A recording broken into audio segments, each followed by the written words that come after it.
Hello കൂട്ടരെ, വിദ്യാരാഹുലാണ്. കുറച്ച് തിരക്കായതുകൊണ്ടായിരുന്നു കേട്ടോ വീഡിയോ ഇടാൻ പറ്റാതിരുന്നേ. അപ്പോൾ കഥ തുടർന്നാലോ?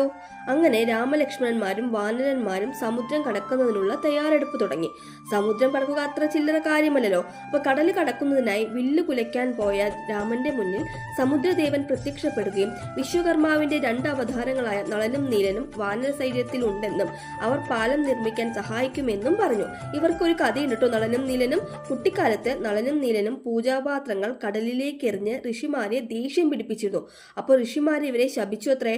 ഇവരെറിയുന്നതെല്ലാം കടലിൽ മുങ്ങാതിരിക്കട്ടെ എന്ന്.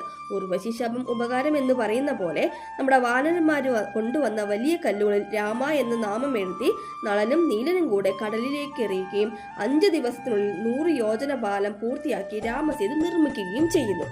അപ്പം ലങ്കയിലേക്കുള്ള വഴിയായിട്ടോ. അപ്പൊ അടുത്ത കഥ അടുത്ത വീഡിയോ ഇഷ്ടമാണെങ്കിൽ ലൈക്ക് ചെയ്യാൻ ഷെയർ ചെയ്യാൻ സബ്സ്ക്രൈബ് ചെയ്യാൻ മറക്കരുത്. Thanks for watching.